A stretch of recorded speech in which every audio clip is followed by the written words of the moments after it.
Welcome back, ladies and gentlemen, for another episode of the Roman America podcast. So, for today, actually, first, before I get into it, make sure to hit the like button and hit the subscribe button, because that would really help me out a lot. Really would help me out a lot. So, so today, and I announced this on my X a little bit late or whatever, is that today, right now, I am currently at the statewide annual convention for the Libertarian Party of Wisconsin. Now, listen, obviously, people who have, absorbed my content or seen my tweets on Twitter or whatever, they would know that I'm a monarchist. I'm a monarchist, somewhat of a nationalist, I'm very, much a Catholic integralist and all that stuff. So you're probably wondering, well, why am I up here?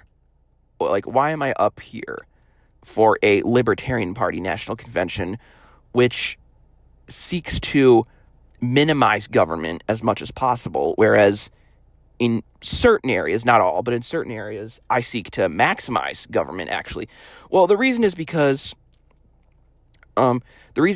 tonight, there is a pizza dinner, and then after the dinner, there is a speech being given by Scott Horton. So, for those who don't know, Scott Horton is a libertarian radio host / author, and mainly just dabbles in foreign policy related news. He's from a very anti-war perspective, and I've absorbed some of Scott's content. I've skimmed through some of his books. I own 3 of them, and the facts basically just line up in his favor and all that stuff. Obviously, I'm not a pure isolationist, non-interventionist, and all that stuff, but in some cases, the writing's on the wall. The facts are just undeniable, and Scott presents very great cases on the mistakes and the failures of American intervention, particularly in both Eastern Europe and the Middle East. And, he's written some great books about that. And I came here because I wanted to listen to his speech, potentially meet him, and who knows, maybe other stuff. But yeah, obviously, I wasn't gonna miss out on this opportunity because Scott lives in Texas, and I live up here in Wisconsin, and so okay, how often would he really visit me? My state, probably never, probably once a year, maybe at most. I don't really know when the last time he was here, but basically that's what's going on, and so that's what I'm doing up here. So yeah, if you haven't seen the announcement or whatever, that's where I am right now. I'm up at the party-wide convention, and it is kind of interesting being up here because I'm not a libertarian, but I did used to be back in probably 4, 5, 6 years ago, and probably in 2020 is where I really solidly became a libertarian. I was absorbing during COVID when we were kind of quarantined and locked in our houses. I just kind of started surfing the internet and all that stuff, and I really started absorbing a lot of content from Dr. Ron Paul, former congressman from Texas. And listen, I like Ron Paul to this day. He makes some great arguments on certain issues, whether it be foreign policy or, monetary policy and stuff like that. He's very good on certain issues. And, while I certainly don't agree with everything he says, there was a time where I agreed with probably 90 to 95% of what he says. Now I would say I agree with, maybe half, 50 to 60% of what he says. I've certainly become, more, authoritarian, as you could say, and interventionist on, culture war issues and, stuff like that. I'm really into that. But, that being said, a lot of my views on foreign policy and monetary policy have really been shaped by Ron Paul. And so I really can't afford to, skip giving him credit or thanks or whatever to, the views I have now, even if some of them don't line up with the, libertarian movement as a whole. And so yeah. And And, I evolved eventually. I mean, for a while, I was a libertarian, and then probably in 2023, I transitioned from libertarian to paleoconservative. I didn't know much about him at the time, but I probably would have been more aligned with, like, Pat Buchanan, who is, one of the biggest icons of the, paleoconservatism movement. And then probably end of 2024, going into 2025 is when I transitioned to, becoming a monarchist and, a Catholic integralist and all that stuff.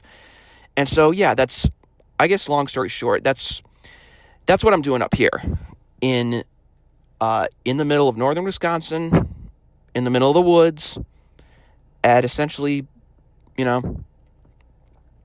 at this place where we're holding the convention. And, yeah, I'm gonna, listen to Scott's speech. And I think on the Middle East, on like Israel, Iran, and then on also maybe Ukraine technically, although there's not much news about Ukraine right now, but hopefully he'll touch on Ukraine a little bit.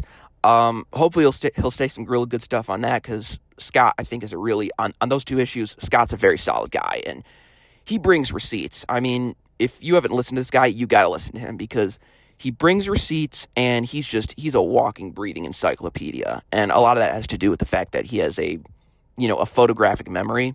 And so he's very good at remembering stuff, which I think is great. That's a very good quality to have. And so, definitely check out his content if you haven't already. He's been interviewed by, Tucker Carlson, Lex Friedman, been on Tim Pool, has been on Piers Morgan several times. And so, yeah, and of course other interviews and all that stuff. But if you really want to absorb his content, I would highly recommend it, because, again, I'm not a pure isolationist. I probably am more tolerable and supportive, or at least sympathetic to our interventions in like Latin America and all that stuff. But when it comes to Eastern Europe and the Middle East, no question about it. No reason for us to be there. Not in America's national interests. Been a big failure. And if you want to get the inside scoop, and you want to get, a lot of knowledge that you may not have stumbled upon previously, I would highly recommend, reading, absorbing Scott's content and reading his books. He did, his last book was released in November 2024, right after the presidential election, right after Trump won the election. It was called Provoked: How Washington Started the New Cold War with Russia and the Catastrophe in Ukraine. And it's about basically the entire history of U.S. intervention and NATO intervention into Eastern Europe since the collapse of the Soviet Union, really. And so, yeah, if you want to learn a lot about Eastern Europe and all that stuff, that's a great book to recommend. It's, it's almost 700 pages, has almost 7,000 footnotes. And so he gives all the sources, all that stuff. He covers pretty much everything. And so, yeah, that is definitely a book I would highly recommend for that particular subject.